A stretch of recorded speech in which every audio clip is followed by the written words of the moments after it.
Muy buenas tardes, señoras y señores. Vamos a empezar ahora esta conferencia que va a dictar el profesor José Manuel Amaya, que se titula La riqueza de un lenguaje para un pase de modelos. Supongo que lo de lenguaje se referirá a los años que el profesor Amaya ha pasado y sigue pasando en el Comité de Terminología del Instituto de la Ingeniería de España. Él está en este comité, que también estaba yo entonces en ese comité hace unos años, y también en el comité de enseñanza, bueno, y en el comité de tecnología de la defensa también, y en el comité de enseñanza. Y en este comité de enseñanza es uno de los organizadores de estas jornadas que se vienen haciendo desde hace 18 años, aunque esta sea la 16ª. Digo esto porque el primer mérito del profesor Amaya es el de fundador, el de organizador de estas jornadas desde el principio. Dieron principio aquí, en este salón de actos de la Escuela de Agrónomos hace 18 años, y yo que acababa de incorporarme al departamento después de una serie de aventuras departamentales en otros sitios, pues vi que era una idea estupenda para enseñar a los estudiantes esas cosas tan bonitas que nosotros habíamos aprendido y de las que ya empezábamos a hablar, de historia de la ciencia, de la técnica, y pensar que a los estudiantes podían descubrir aquellos que yo ya descubrí muchos años después de terminar la carrera. Lo cierto es que los estudiantes no descubrieron mucho en aquellos días porque venían pocos estudiantes a vernos. Ahora, afortunadamente, tenemos algunos más, espero que vengan dentro de un ratito algunos más. Los estudiantes venían poco y nosotros dijimos, caramba, quizá la universidad no sea el buen escaparate, y nos fuimos al Instituto de Ingeniería a dar conferencias ahora a los jubilados, que son los que suelen ir al Instituto de la Ingeniería de España. Yo entonces no estaba jubilado, claro, pero ni el profesor Amaya tampoco. Bueno, el profesor Amaya de jubilado nada, porque es profesor emérito y sigue haciendo todas las cosas aquí como si sigue su despacho como si tal cosa. Lo cierto es que él, y lo estaba presentando, aparte de ser el fundador, el organizador y el director de estas jornadas, ha sido su alma durante estos 18 años. Además de eso, ha sido director de nuestro departamento, que es el que empezó organizando estas jornadas, y ha tenido muchos otros cargos y muchas cosas en esta universidad y en el Instituto de Ingeniería. Yo me refiero a él, sobre todo, cómo le describen los que fueron sus alumnos. Yo, que no he sido su alumno en esta escuela, porque yo soy de otra escuela, pues me siento también como alumno suyo, porque de él he aprendido muchas cosas. Quiero decir que los alumnos de una asignatura tan poco vendible en estos tiempos como es la física, dicen que con él se entiende la física. Espero que entendamos este misterio que no sé qué es del pase de modelos, y me voy ahí a escucharlo deseando ver en qué consiste. Muchas gracias, José Manuel. Muy bien. Buenas tardes a todos y muchas gracias por acudir a haber tenido la atención de acudir a escucharme. Al principio pues vi que estaba vacío prácticamente y dije yo, bueno, pues nada, ¿qué se le va a hacer? Pero veo que por lo menos para hablar hay personas suficientes.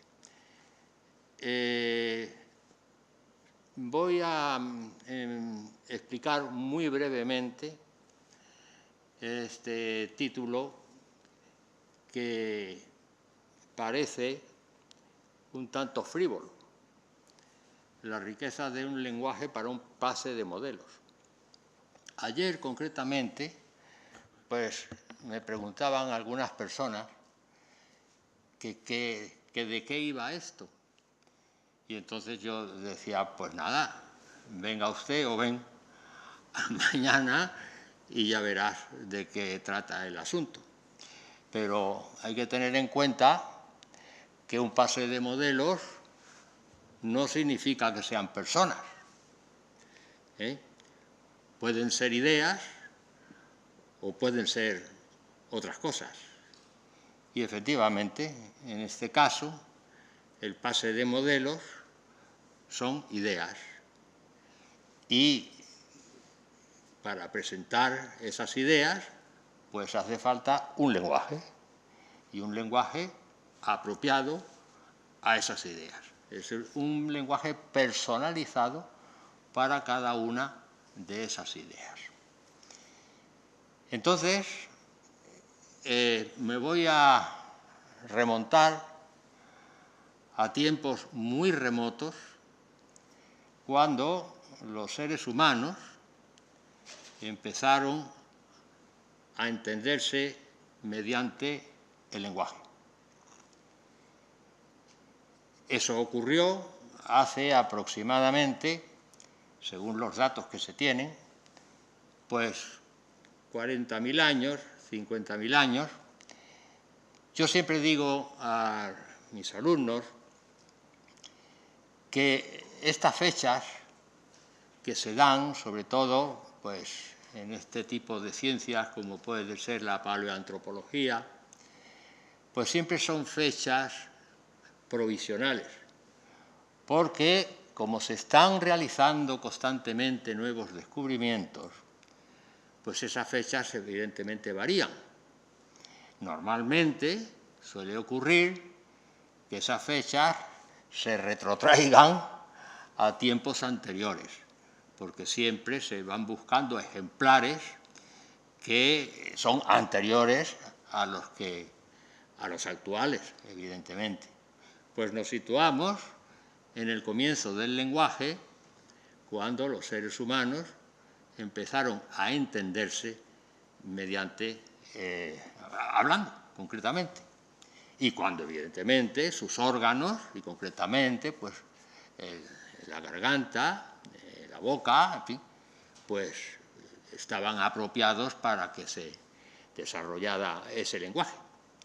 Eso ocurrió, como digo, ya entre los 40 y 50.000 años, en una variedad o una subespecie del llamado Homo sapiens. Y esa variedad o subespecie fue el Homo sapiens sapiens.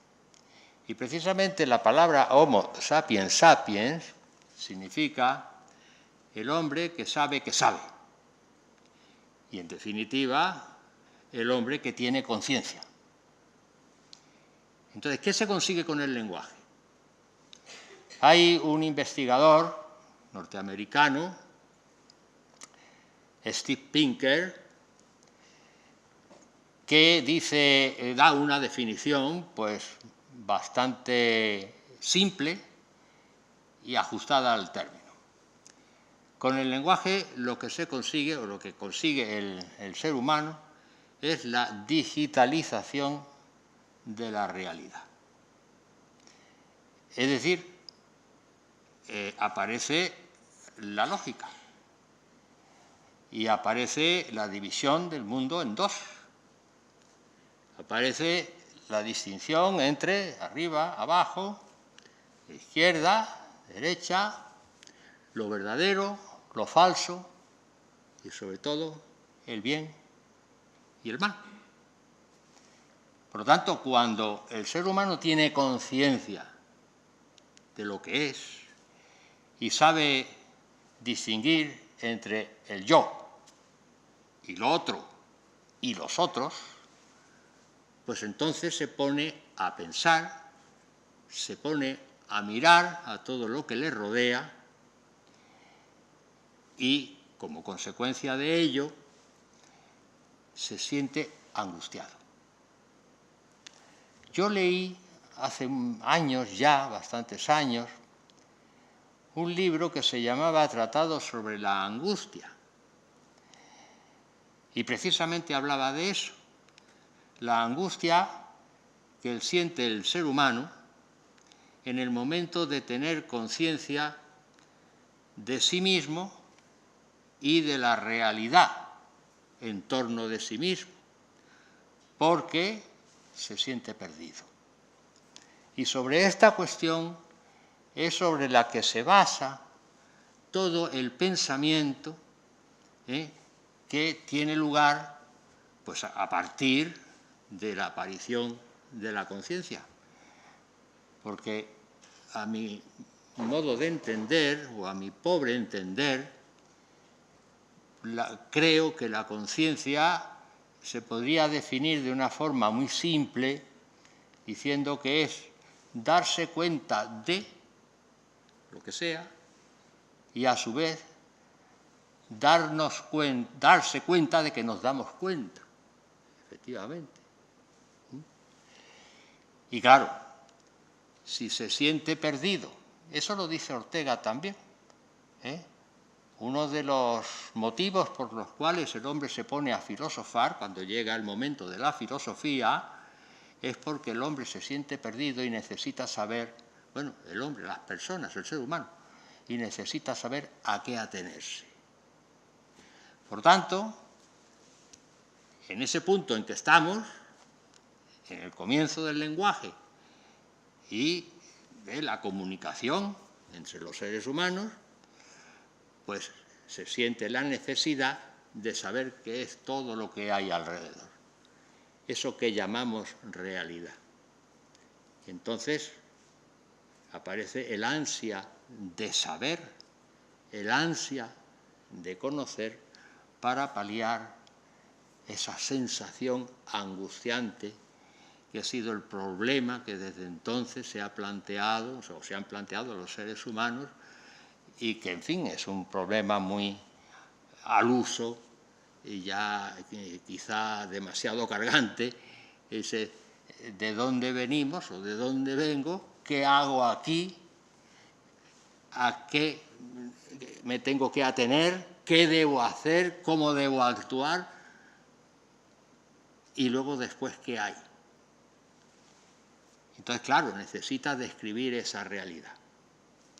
Y para describir esa realidad tiene que inventar algún procedimiento que le sea válido. Y entonces es cuando inventa el mito. De modo que, en definitiva, el mito es consecuencia del lenguaje y, en principio, el mito no es ni más ni menos que una componenda que el ser humano se inventa para describir la realidad y poder tener la sensación de una tranquilidad de que ya conoce y ya sabe. Bueno, en definitiva, aparece ese primer modelo. Y ese primer modelo exige un lenguaje, que es el lenguaje del mito, que son normalmente pues, historias fantásticas donde intervienen pues, seres fantásticos que normalmente son los que gobiernan las fuerzas naturales, porque claro, por ejemplo, ¿por qué hay olas en el mar? Pues porque el dios del mar, claro, son entidades divinoides que están por encima del ser humano y que lo gobiernan todo, y por lo tanto hay que tenerles miedo, hay que tenerles pavor, hay que tenerles pánico y hay que tranquilizarlas. Entonces, claro, todas las fuerzas naturales y todos los fenómenos naturales son gobernados por estas entidades. Por lo tanto, se cuenta una historia y se hace un relato y se diseña un modelo y se inventa un lenguaje. De modo que ese es el primer modelo con el que nos encontramos para tener un conocimiento inventado de la realidad. Bien, hay muchos mitos según las distintas civilizaciones y hay un mito curioso que lo expone en la obra esta de Hopkins, que ayer hablamos de él precisamente, El gran diseño. Hay dos mitos curiosos que se me quedaron, precisamente por la forma que un poco especial. Y dice, hay una tribu en África Oriental, la tribu de los Bosongo, que dan una idea de cómo empezó el mundo. Y entonces dice que al principio solo existía oscuridad y agua. Y el poderoso dios Bumba. Y entonces dice que el dios Bumba pues necesitaba tener iluminación para ver todo lo que había, que no era más agua y oscuridad, y poder encontrar algo. Dice que le dio un dolor de estómago muy grande y que entonces vomitó el sol. Aparece el sol y entonces el sol evapora el agua. Y al evaporar el agua surge la tierra, pero surge la tierra completamente árida. Y entonces el gran dios Bumba necesita tener algo en la tierra. Y entonces vuelve a tener un dolor de estómago y vuelve a vomitar las plantas, los animales y por último a los seres humanos. Fíjense ustedes la forma de describir el principio de todo. Pues algo parecido hace con los mayas. No voy a explicarlo porque sería mucho más largo. Algo parecido, se cuenta una historia y se hace una descripción tal hasta llegar al ser humano. Y luego después, claro, los clásicos mitos estos griegos, donde tratan de la cosmogonía para dar cuenta de cómo empezó todo, en los célebres versos o las poesías de Homero y Hesíodo, que hablan de la madre de todas las cosas, llamada Gea, y cómo a partir de Gea se fue formando todo. Luego hubo otras formas de interpretación, otras cosmogonías, y como consecuencia, o sea, el inicio de las cosas, el inicio del mundo, y luego después las correspondientes cosmologías de cómo funcionaba el mundo. Y en definitiva, el cosmos. Que por cierto, es curioso, pero la palabra cosmos significa orden, armonía, y de ahí deriva la palabra cosmética, precisamente. Es curioso. Pero claro, el mito resulta, que es un modelo, con un lenguaje, evidentemente, el mito resulta insuficiente. Eso lo dice Julián Marías en uno de sus libros, y en unos libros extraordinarios, de historia de la filosofía, biografía de la filosofía, y en biografía de la filosofía creo que es donde Julián Marías, pues, entre otras cosas,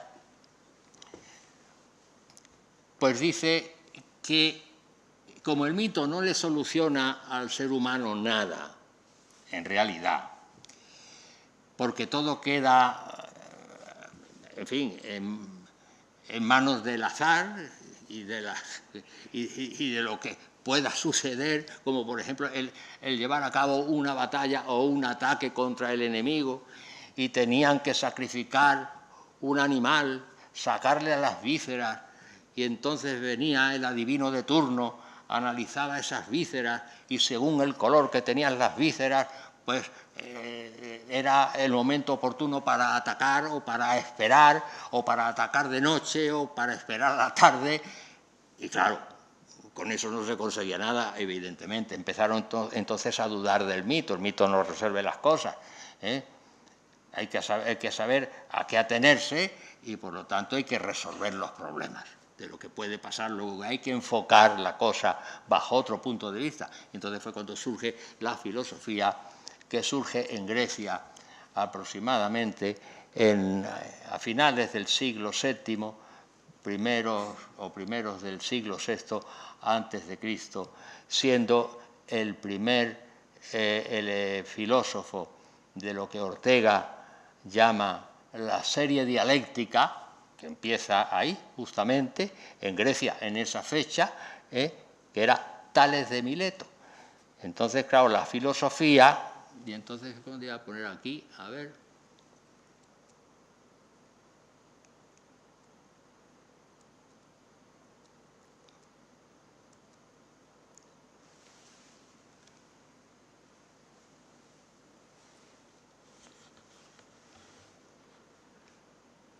yo no sé si esto... Perdone, porque es que yo ando mal de la vista, ¿eh? Sí, efectivamente. Mito implica fe, implica creencia ciega, ¿eh? Entonces, el mito es estático y determinista por necesidad. Pero la filosofía es el razonamiento sobre la esencia del mito. De modo que si se razona sobre la esencia de un mito, de lo que dice un mito, de lo que trata un mito, entonces dice Julián Marías que se está haciendo filosofía. Por lo tanto, pone debajo que la filosofía significa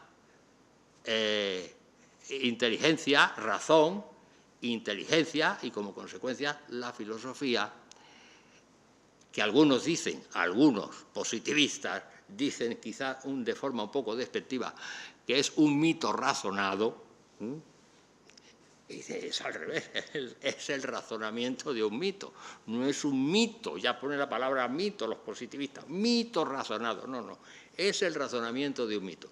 La filosofía es dinámica e indeterminista por evolución, porque lo que dice el maestro no es lo mismo que lo que va a decir el discípulo. El primer filósofo, Tales de Mileto, decía que el principio de todo estaba en el agua.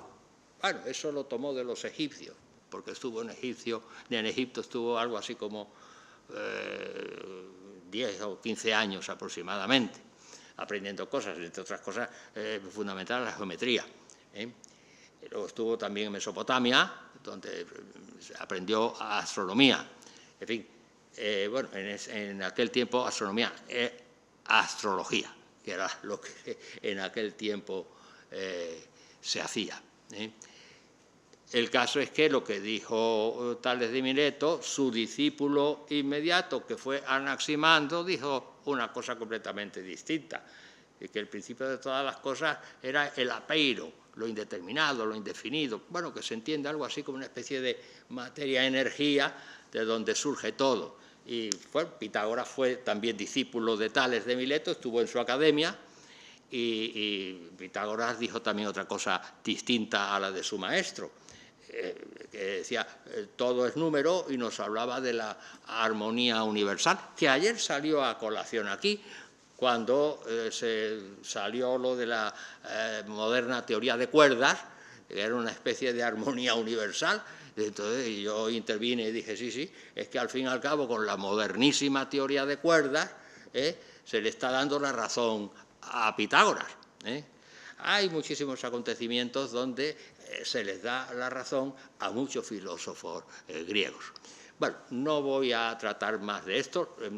Efectivamente, en la filosofía aparecen conceptos y aparecen modelos. Cada filósofo tiene su modelo, evidentemente, y cada filósofo tiene un lenguaje asociado a ese modelo. Por lo tanto, ya el título que viene en el programa se está justificando, evidentemente, pero hay más justificación.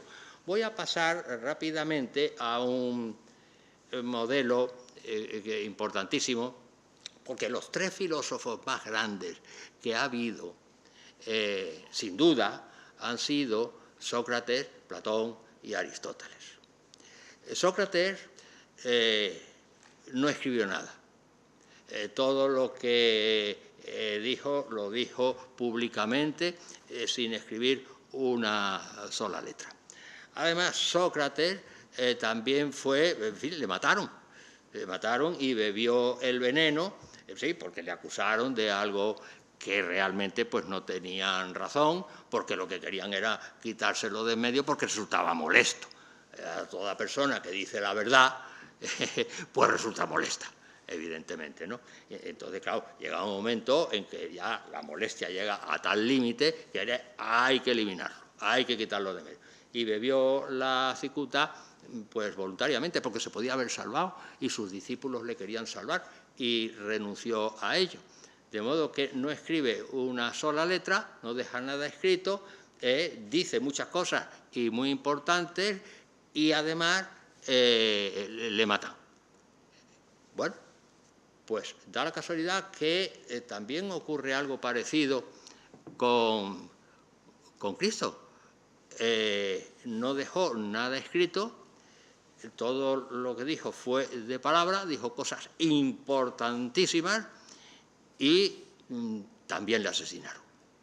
De manera que lo que sabemos de Sócrates es a través de sus discípulos y lo que sabemos de Cristo es a través de sus discípulos y de los evangelistas, evidentemente. Bueno, Platón es importantísimo, porque Platón es el fundador del idealismo, que es otro modelo. El extramundo de las ideas es otro modelo. Otro modelo, además, que ha servido y ha sido la base de otros modelos posteriores en la filosofía. Y la sustitución de Platón pues fue Aristóteles, que fue más empírico. Aristóteles fue más empírico y fue más realista. Aristóteles fue el no va más ya en la filosofía griega. Pero resulta que Aristóteles se equivocó.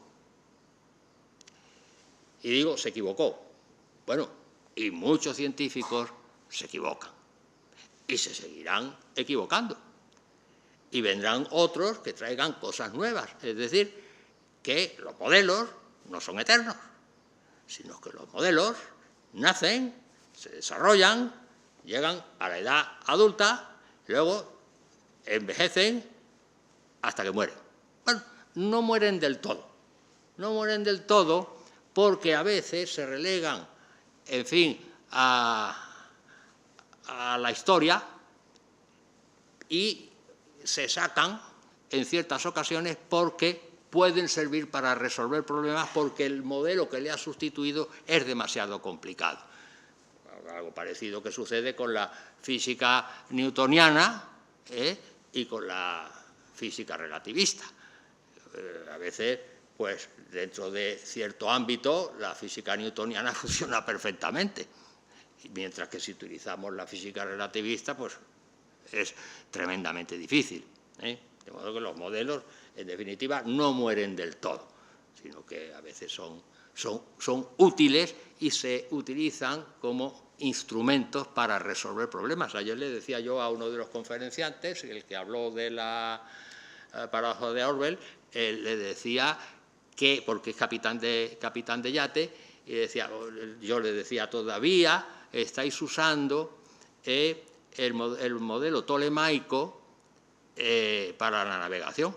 Y me dijo, sí, efectivamente, estamos utilizando el modelo tolemaico. Y efectivamente es así, y le sirve. El modelo tolemaico es falso, es totalmente falso. Sin embargo, es útil. Luego, es un instrumento útil, y de ahí viene la palabra instrumentalismo en la filosofía de la ciencia, ¿no? Que es un instrumento útil para resolver problemas. Bien, bueno, pues entonces nos situamos con Aristóteles, que da unas pautas y unas ideas fundamentales sobre la física, y como digo, se equivoca, y sobre todo sobre el cosmos. Y entonces nos presenta un cosmos geocéntrico, el geocentrismo. Había una bueno, la Tierra es el centro del universo, el ser humano está en un lugar privilegiado, en el centro del universo, y todo lo demás está dando vueltas alrededor de la Tierra. Hay algunas entidades raras que hacen movimientos de ida y vuelta, movimientos anómalos, y entonces estas entidades raras les denominan planetas. La palabra planeta viene del griego, cuyo significado es errante. Lo mismo que la palabra satélite, también viene del griego, que significa acompañante. Cuando una persona lleva siempre a un guardaespaldas, pues, vamos, en fin, por ejemplo, en las películas de los gángsters que veíamos, o que se ve todavía incluso, ¿no? Que lleva siempre el guardaespaldas detrás y se dice siempre, fulano es el satélite de Mengano, porque siempre va detrás de él. Luego satélite significa acompañante. Y luego está la palabra cometa, que también tiene su significado, deriva también del griego, que significa melena. Y efectivamente el cometa pues fundamentalmente es una gran bola de hielo, y dentro de la bola de hielo pues hay materia e incluso materia orgánica, Luego después, dentro de un momento, pues si me da tiempo, pues hablaré brevemente de una de las hipótesis de cómo pudo iniciarse la vida en la Tierra. Y hay algunos que dicen que la vida se inició aquí por las condiciones atmosféricas y energéticas que había en aquella época, hace unos 3.500 millones de años, o quizá más, aproximadamente entre 3.500 y 4.000 millones de años aproximadamente. Y otros dicen, y lo dicen en estos personajes muy importantes de la ciencia, que la vida vino de fuera y que también vino el agua a través de los cometas, y también dice que vino la materia orgánica, y entre esos personajes están personalidades nada menos que Arrhenius, que además fue un químico extraordinario, trató de la electrolisis y que sacó la naturaleza atómica de la materia y que recibió el premio Nobel de Química en 1907. Y está nada menos que James Crick, que fue junto a Watson, uno de los descubridores de la estructura del ADN, del ácido desoxirribonucleico. Pero es que Arrhenius habla de la panspermia. La panspermia, pues es que la vida está extendida por todo el universo. Pero es que James Crick es más avanzado, también premio Nobel, precisamente, junto a Watson. Crick dice que la vida está repartida por todo el universo, pero además por entidades que venían de otro sitio, es decir, pues más o menos extraterrestres, al fin y al cabo es lo que vienen a decir. Bien, independientemente de esta cuestión, el modelo aristotélico es el que sobrevive durante toda la Edad Media, porque además el modelo aristotélico coincide con lo que dice la Biblia. Efectivamente, que el ser humano está situado en el centro del universo. ¿Cómo se incorpora Aristóteles en la Edad Media al pensamiento cristiano? Pues por una persona que le cristianizó. Santo Tomás de Aquino cristianizó a Aristóteles. Y tuvo sus problemas. Santo Tomás de Aquino tuvo sus problemas porque prevalecía Platón. Prevalecía Platón por aquello del idealismo y el extramundo de las ideas. Sin embargo, le cristianizó y en contra de algunos de sus superiores, pues pudo introducirlo en el pensamiento cristiano. Pero la importancia de Aristóteles va más allá, porque no solamente le cristianiza a Tomás de Aquino, sino que también se le introduce en el islamismo a través de Averroes. Entonces, ¿qué hizo Averroes? Islamizó a Aristóteles. Y se toman los modelos y el pensamiento aristotélico como fundamento de la filosofía y como fundamento de la ciencia, que evidentemente en un principio, desde los griegos y en la Edad Media hasta que llega la Edad Moderna, la ciencia y la filosofía caminan juntas. O sea, hablar de la ciencia está incluida en la filosofía. Bien, el modelo aristotélico se mantiene hasta que llega el modelo copernicano. El modelo copernicano sustituye el geocéntrico aristotélico, lo sustituye por el heliocéntrico. Y entonces, en el modelo copernicano, como todos saben, todos los planetas están girando alrededor del Sol, de modo que el Sol es el centro. Lo demás sigue igual. Los demás sigue igual, que son las estrellas fijas, que están pegadas a la esfera celeste. Y claro, decían estrellas fijas porque, claro, están tan alejadas que en aquella época era imposible saber si alguna de esas estrellas llamadas fijas tenía movimiento o estaba más arriba o más abajo que otra. Eso hay que esperar hasta que lo resuelva Hadley, el del famoso cometa, que eso es mucho más adelante. Claro, el modelo copernicano, porque ya había habido esto, Aristarco de Samos había dado también un modelo heliocéntrico, mediante unas construcciones geométricas que había efectuado verdaderamente dificultosas, tenía una mente privilegiada, pero el modelo de Aristarco de Samos, heliocéntrico, no se tomó en cuenta. ¿Por qué? Por la gran autoridad que tenía Aristóteles en todos los sentidos y en todos los aspectos. Aristóteles no hizo ningún experimento, todo lo que hizo fue mentalmente. Era cuestión de la observación. Los únicos experimentos que hacía o que llevó a cabo, me refiero a experimentos físicos, concretos. Los experimentos, por ejemplo, de la disección de animales y del estudio de las vísceras y todo eso y tal, eso sí, evidentemente pues se puede experimentar, pero la experimentación puramente física, no. ¿Por qué? Porque no tenía elementos ni instrumental suficiente para llevarla a cabo, eso es evidente. Claro, el conocimiento va ligado no solamente al pensamiento, a la ciencia como cultura del pensamiento, sino que va también ligado al avance de la tecnología. Primero que la ciencia fuera técnica, eso por supuesto que sí. Me acuerdo con mi amigo Manolo en el Instituto de la Ingeniería de España, como el lío que se armó con la cosa de la distinción entre técnica y tecnología, que el otro día lo sacamos aquí a colación. Bueno, pues el modelo aristotélico se mantiene hasta que llega Copérnico. Y cuando llega Copérnico, llega lo que se llama el modelo copernicano. Luego ya nos encontramos que teníamos el modelo aristotélico. Y el modelo aristotélico tiende a ser sustituido por otro modelo distinto, que es el modelo copernicano. Nicolás Copérnico, era polaco y era clérigo.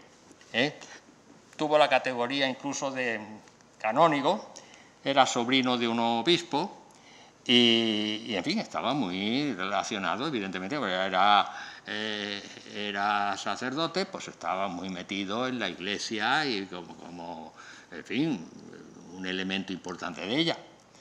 Entonces elabora su modelo heliocéntrico que no publica. Copérnico nace en 1473. Y digo esta fecha porque ocurre una cosa curiosa con respecto a las fechas, que yo me he ocupado de estudiar con cierto interés. 1473. Y fue repartiendo una especie de publicaciones muy simples a determinadas personas para que fueran conociendo su modelo. Evidentemente su modelo se apartaba totalmente de lo establecido, por supuesto, y sobre todo de lo que decía la Biblia. Pero incluso el modelo copernicano llegó a ser conocido por dignatarios de la Iglesia Católica, como ciertos cardenales e incluso el mismo Papa. No se metieron con él, no dijeron nada, pero no era el modelo oficial.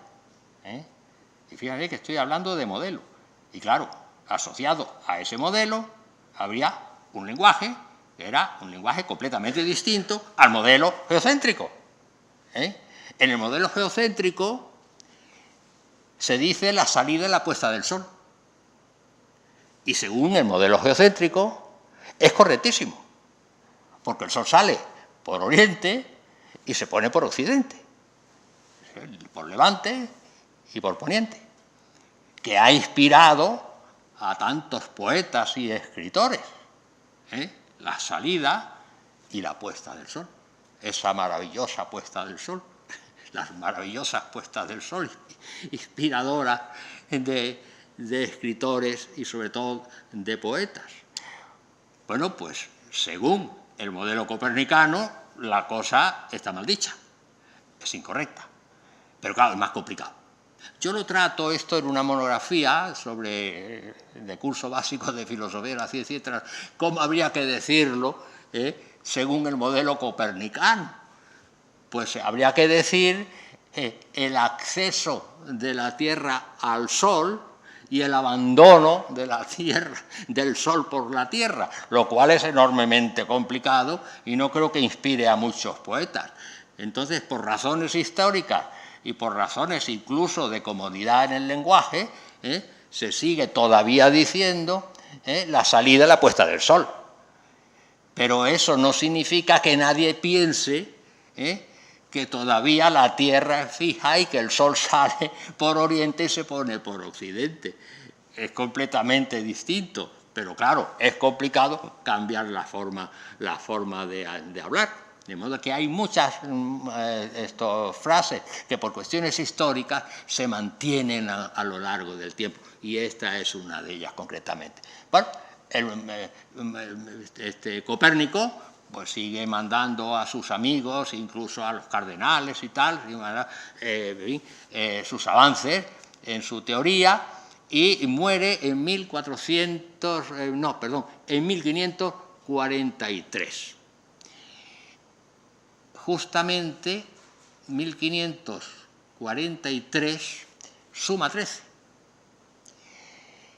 Y en 1564 nace Galileo. Cuando muere Copérnico, encarga a su discípulo predilecto que le publique la obra. La obra, que se llama De Revolutionibus Orbium Celestium, la publica un alemán, me parece que se llama Osiander, y para suavizar la cosa, en el prólogo dijo que iba a poner que era un supuesto, una especie de divertimento matemático, geométrico, en el caso supuesto, pero improbable, de que existiera el sistema heliocéntrico. Es decir, que ahí ya el editor incluso se curaba en salud. Entonces el libro se publicó, pero no hubo problemas de ninguna clase. Galileo nace en 1564. Y digo, cuando muere Copérnico, 1543 suma 13, efectivamente, 5, 9, 10 y 3, 13, efectivamente. Pues bien, como Galileo nace en 1564 y Copérnico había nacido en 1473, si sumamos las dos fechas, la del nacimiento de Copérnico y la del nacimiento de Galileo, suman 13. Curioso. Y dirán ustedes, bueno, ¿y a qué viene esto? Pues viene a una cosa muy simple, y es que he notado una curiosidad de que grandes acontecimientos de la historia de la ciencia, incluso de la historia en general, suman 13 grandes hechos. Puedo decir muchísimos, no al lugar, porque en fin, eso no es un modelo, es una simple curiosidad, y subrayo la palabra curiosidad, pero es una curiosidad que se da. Suman 13. Y otros grandes acontecimientos suman números primos. El 7 y el 17 y el 11 se repiten muchísimo. Podría dar un montón de ejemplos, pero un montón de ejemplos, que los tengo todos escritos, porque ahora se va a dar otra fecha curiosa.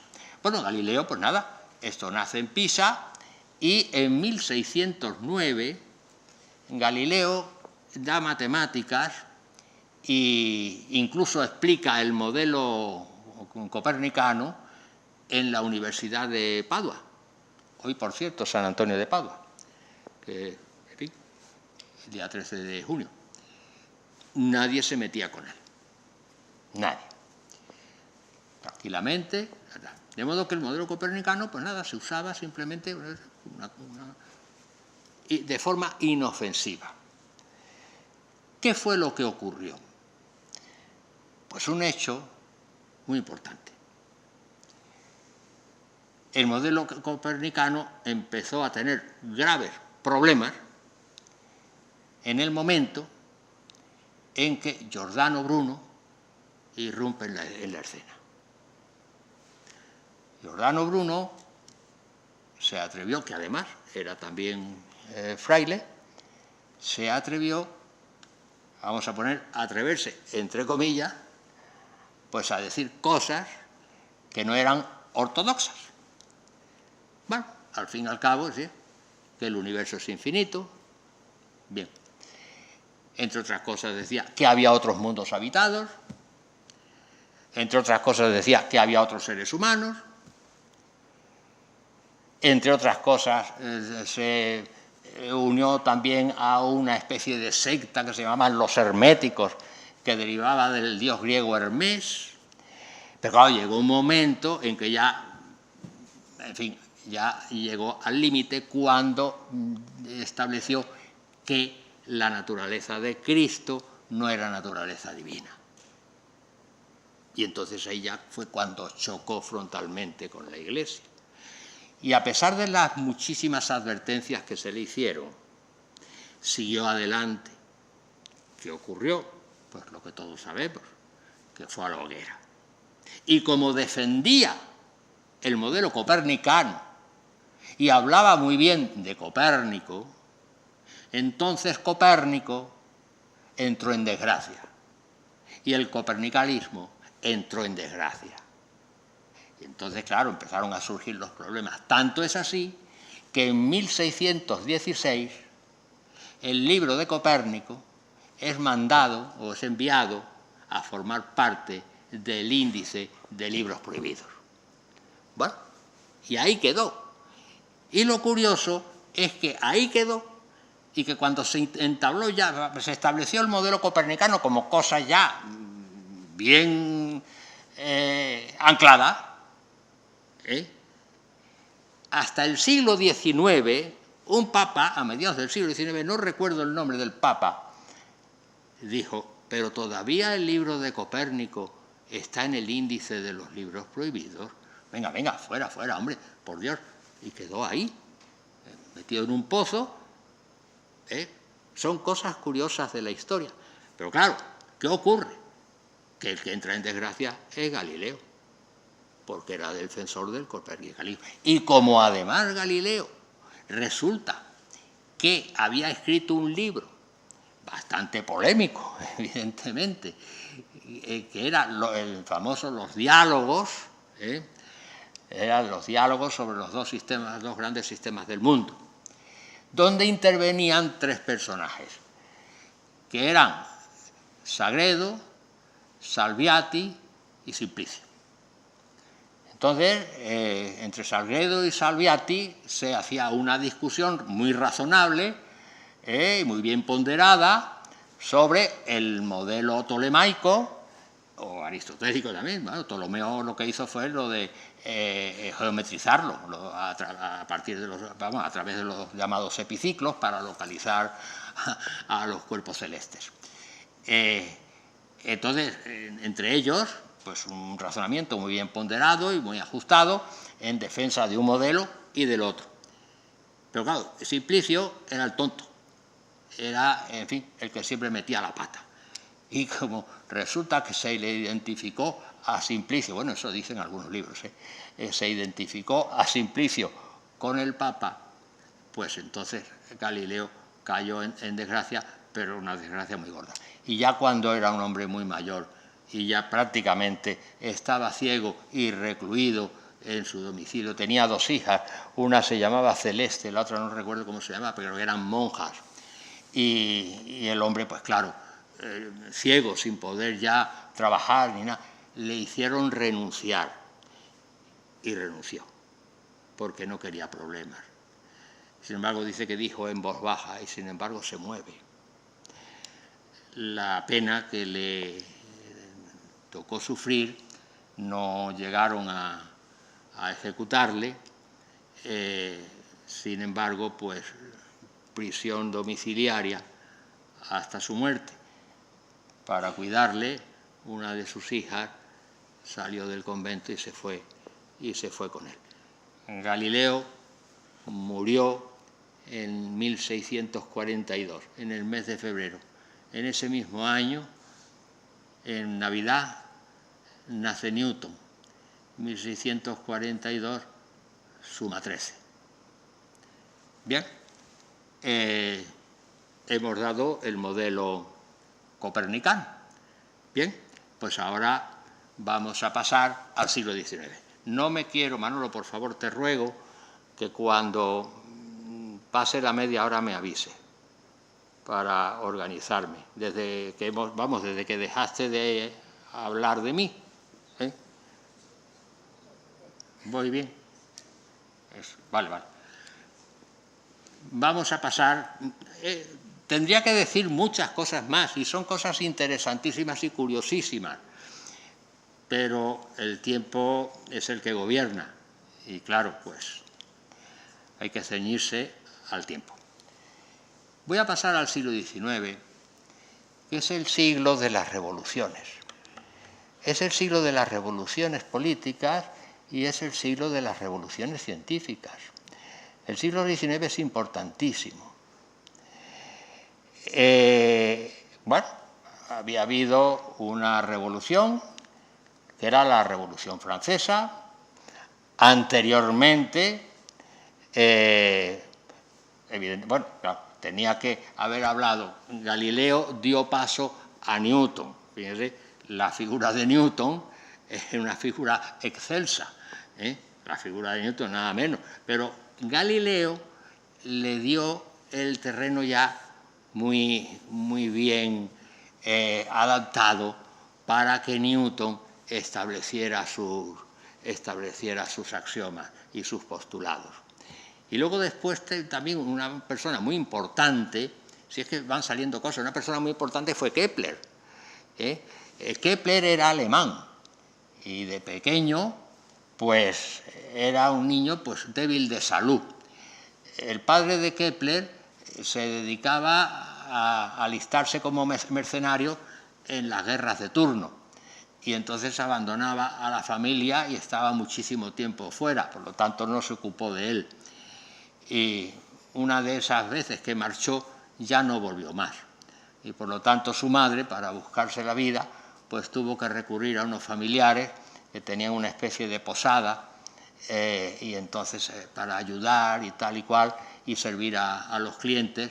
Y Kepler pues tenía también un defecto de la visión, en fin, tuvo muchos problemas, pero fue una persona genial, que tuvo un prestigio enorme.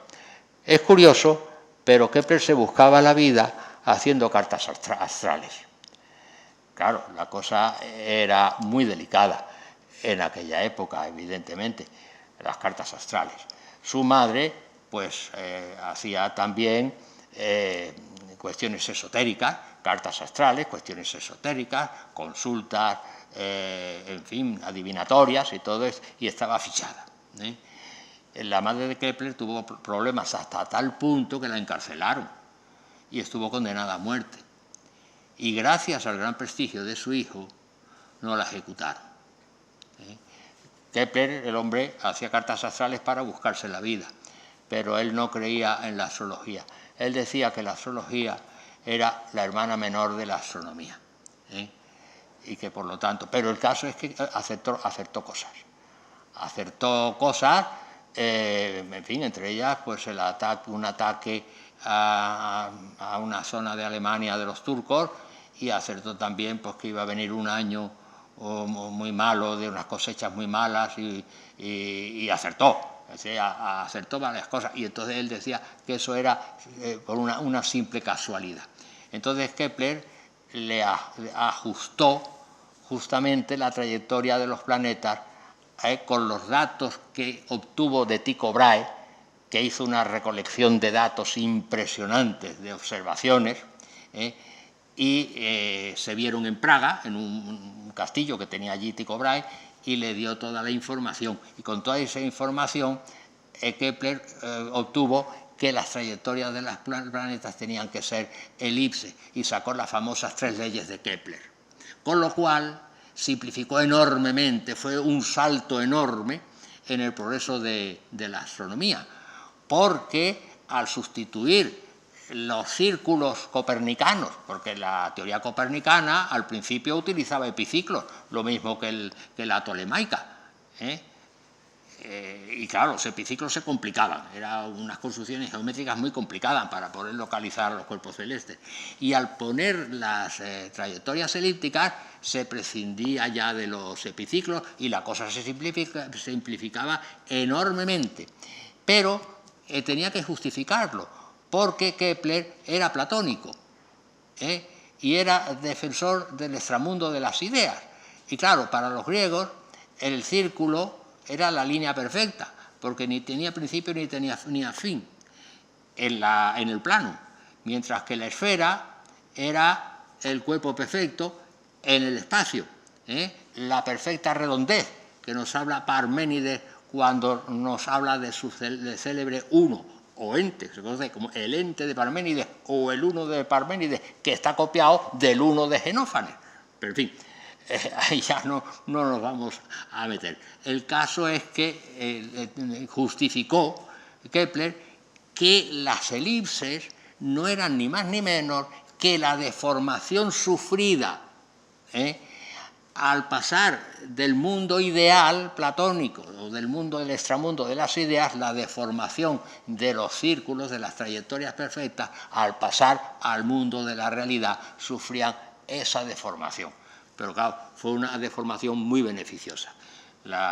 Newton establece otro modelo, el modelo newtoniano, que es el modelo de máximo esplendor de la llamada física clásica o mecánica clásica. Y entonces del modelo de Newton, con sus postulados bien definidos, con el concepto de masa y el concepto de fuerza, saca la ley de gravitación universal. Y entonces demuestra que Kepler tiene razón y deduce las 3 leyes de Kepler. Entre ellas, una de las importantes es, primero, bueno, que las trayectorias son elípticas, la ecuación de Newton, de la ecuación de la gravitación universal, salen elipses al desarrollarla, y sale también el teorema de las áreas, áreas iguales en tiempos iguales. Es decir, que cuando el planeta pasa por el perihelio, corre más, y cuando pasa por el afelio, es decir, cuando está más alejado del Sol, corre menos. Áreas iguales en tiempos iguales. De modo que deduce las 3 leyes de Kepler. La mecánica newtoniana se establece ya como el paradigma o el modelo supremo. Tanto es así que en la tumba de Newton figura una frase hecha por Popper, por Pope, Alexander Pope, me parece que se llamaba. Dice: la naturaleza y sus leyes estaban en las tinieblas. Dios dijo: hágase Newton, y la luz se hizo. ¿Hasta qué punto es el alcance? Bueno, pues la mecánica newtoniana resolvió una cantidad de problemas tremendas y se fue perfeccionando cada vez más. De tal manera que cuando ya finalizó el siglo XVIII, ya se había convertido en lo que se llama la mecánica analítica o mecánica matemática, elaborada por Lagrange, y luego después perfeccionada por Hamilton, Poisson, en fin, la perfección formal, que es un capítulo más del análisis matemático. Y ya metidos en el siglo XIX, después de una gran revolución, que fue la Revolución Francesa, las revoluciones, políticas en este caso, pueden traer consecuencias funestas, pero pueden traer también consecuencias a veces beneficiosas. La Revolución Inglesa, por ejemplo, que se dio a finales del siglo XVII, pues fue también beneficiosa porque se instaló la primera monarquía parlamentaria y moderna, que se le llamó además, la Revolución Inglesa se llamó la Gloriosa.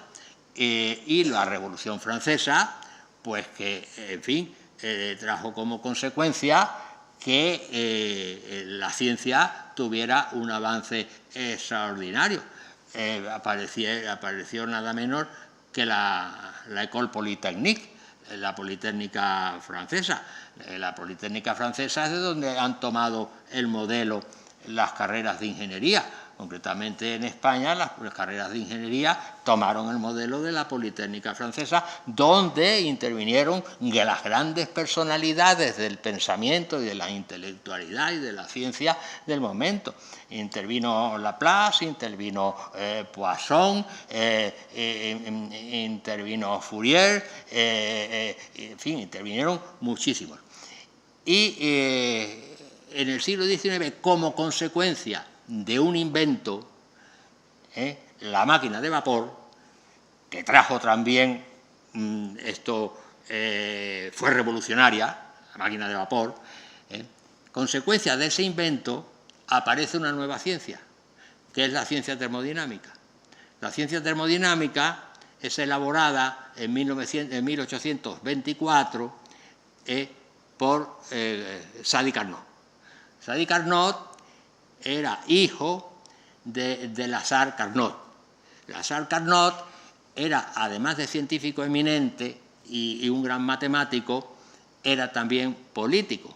Fue presidente de la Asamblea Francesa. Y, curiosamente, Napoleón le tenía un gran respeto a Lazare Carnot.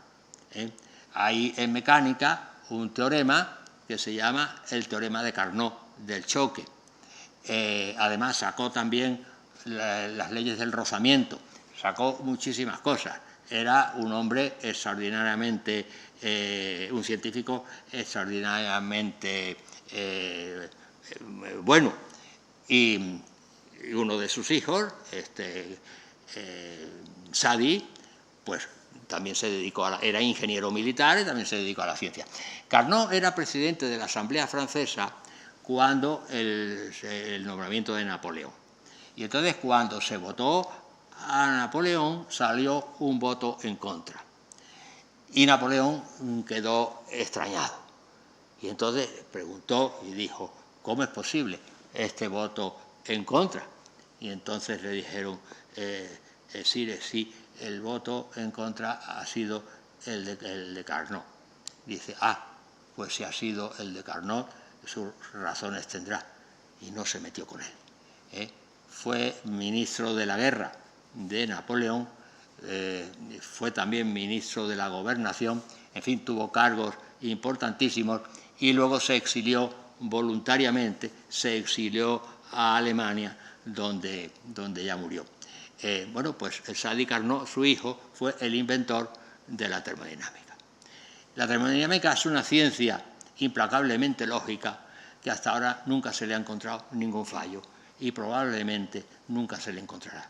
Y digo probablemente porque no se puede decir nunca se le encontrará, porque entonces me estoy usando indebidamente, me estoy metiendo con el problema de la inducción.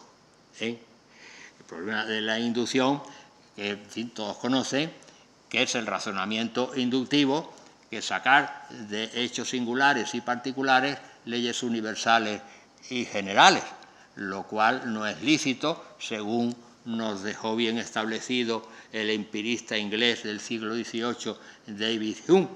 La inducción la utilizó mucho Francis Bacon, que fue el fundador del empirismo inglés, pero Hume se la echó por tierra. En fin, hay sus motivos. Es decir, el que el sol haya salido todos los días no significa que vaya a salir mañana. Y efectivamente es así. El que dos cuerpos a distinta temperatura al unirlos tomen una temperatura intermedia, es decir, la imposibilidad, y además lo marca el segundo principio de la termodinámica, de que espontáneamente pase el calor al separar los dos cuerpos, se separe uno de ellos a la temperatura inicial más caliente y el otro a la temperatura inicial también más fría. A ponerlos en contacto las temperaturas se igualan, al separarlos vuelven, no, eso lo prohíbe el segundo principio de la termodinámica, porque el proceso es un proceso que se llama irreversible, pero según eso podríamos decir, nunca ocurrirá que pase calor espontáneamente del cuerpo más frío al cuerpo más caliente sin suministrar un trabajo exterior. Espontáneamente eso es imposible. Pues no podemos decir imposible, hay que decir es altamente improbable. Tan altamente improbable que es prácticamente imposible, pero hay que decir altamente improbable. Entonces la termodinámica, que la inicia Carnot, y también descubre el principio de conservación de la energía, pero eso no se sabe hasta mucho después, escribe un libro con todas sus ideas que se llama Reflexiones sobre la fuerza motriz del fuego. Y en ese libro establece el segundo principio de la termodinámica. La termodinámica consta de 4 principios, pero que no coinciden con el orden cronológico en que están enunciados. El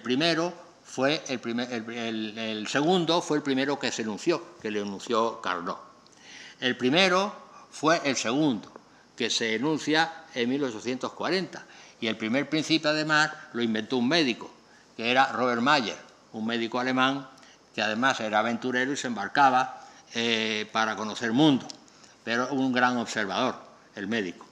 Y entonces, al observar el color de la sangre en el trópico para hacer las sangrías, en el trópico, y vio que la sangre era más, tenía un color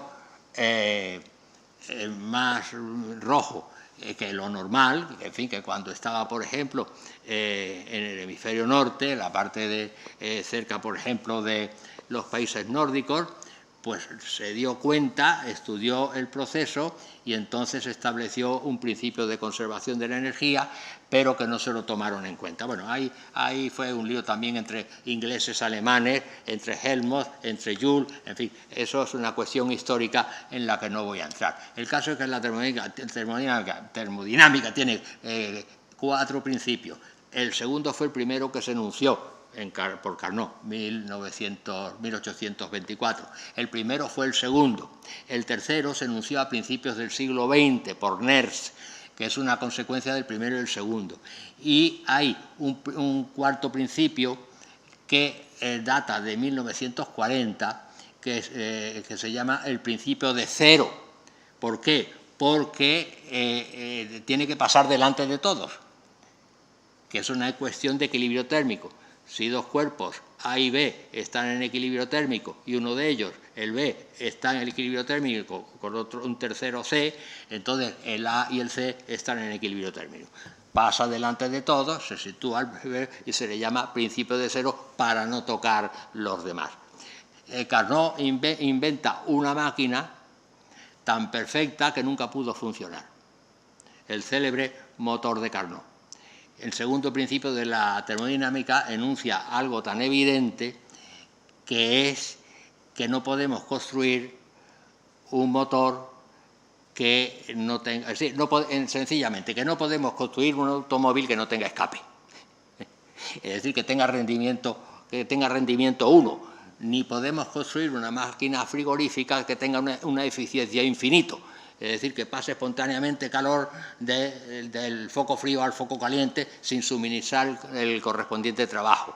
De manera que el segundo principio de la termodinámica es restrictivo, pone límites a las cosas, pone una barrera, una frontera que no se puede traspasar, no se puede convertir todo el calor de la caldera no se puede convertir íntegramente en trabajo. Parte de ese calor tiene que ir a la basura, tiene que ir al ambiente. No se puede construir un motor que tenga rendimiento unidad. Bueno, pues entonces Consecuencia del segundo principio de la termodinámica es el crecimiento de la entropía. La entropía es una magnitud termodinámica, es una función termodinámica que no vamos a meternos aquí en su definición, pero que sale precisamente de la máquina de Carnot y que sería muy interesante analizarla bajo el punto de vista de la entropía, pero en fin, no nos da tiempo. El concepto de entropía que lo perfecciona Clausius, que además se llamaba Rudolf Goliov, el nombre de Clausius es el nombre científico. Lo perfecciona Clausius, está la famosa desigualdad de Clausius, en fin, que todas las personas de ciencias que estén aquí saben perfectamente cuál es. Del segundo principio de la termodinámica se deduce una cosa, en fin, curiosísima, que es la interpretación de la muerte térmica del universo, el fin del universo, muerte térmica del universo. El siglo XIX es un siglo tremendamente aterrador en ese sentido. Es el siglo de las revoluciones y además es el siglo de, en fin, de cosas terroríficas. La muerte térmica del universo, por ejemplo, en la ciencia. Luego después, la selección natural en la biología.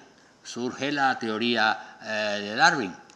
Y luego después, el marxismo, la revolución en las ideas. Luego, el siglo XIX es un siglo tremendamente pesimista. Pero es que además, en el siglo XIX sale también cosas verdaderamente extraordinarias en el avance, por ejemplo, de la astronomía. Surge la astrofísica. La astrofísica que no solamente se ocupa de la posición de los astros, sino además de su composición, porque él analiza los espectros de los astros. Y de eso se ocupan a mediados del siglo XIX dos científicos importantes, uno de ellos químico y el otro físico.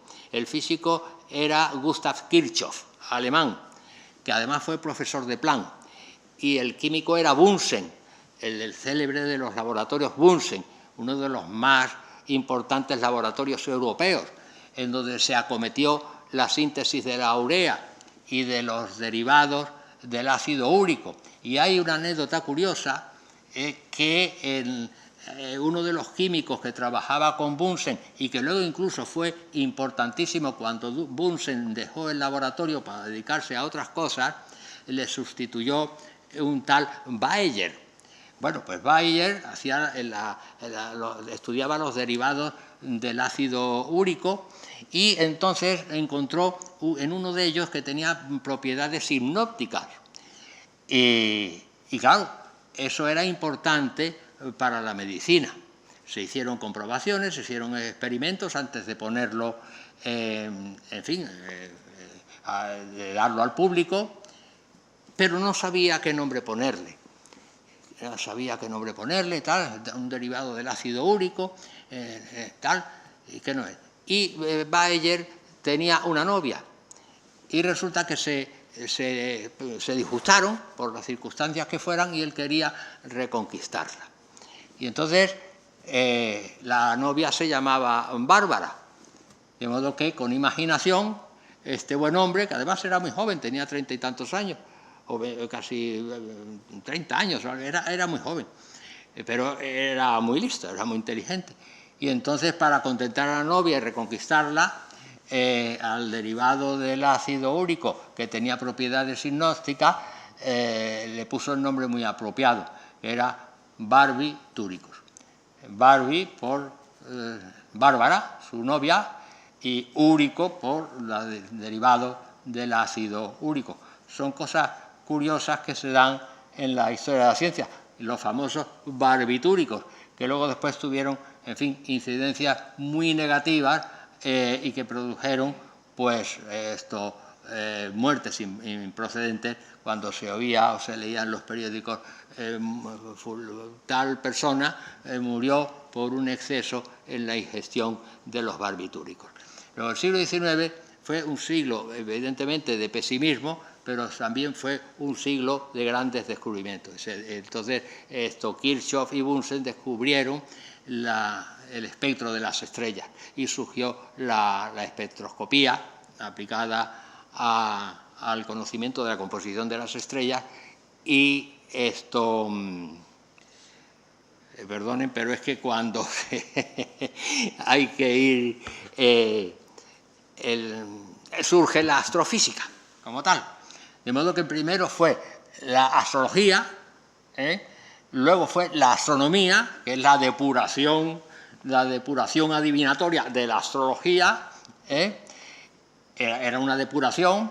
Luego sale la astrofísica, que ya abarca muchísimo más, porque ya averigua la composición a través del espectro, que es el carnet de identidad de cada estrella, es la huella digital de cada estrella, es inconfundible, cada estrella tiene un espectro determinado. De modo surge la astrofísica y actualmente, como la astrofísica ha avanzado muchísimo más, y se ha ampliado muchísimo más y se ha extendido muchísimo más, incluso se ha impregnado de filosofía, ahora se llama cosmología. Y a los astrofísicos ya se llaman cosmólogos. Y efectivamente es así, y cada vez más, por supuesto que sí. Bien, a finales del siglo XIX se produce una gran crisis en la matemática y en la física, como consecuencia de la teoría de conjuntos y también de la implantación de los sistemas matemáticos axiomáticos formalizados.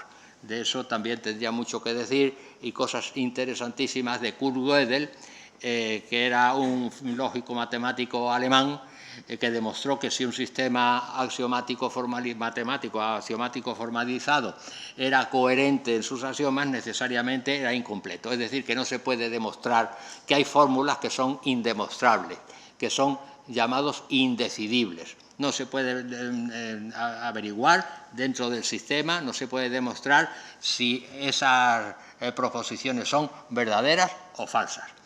Y entonces demostró que se pueden construir fórmulas que él averigua que son verdaderas, por procedimientos fuera del sistema, demuestra que son verdaderas y que, sin embargo, dentro del sistema no se puede demostrar ni su verdad ni su falsedad, y por lo tanto se llaman indecidibles.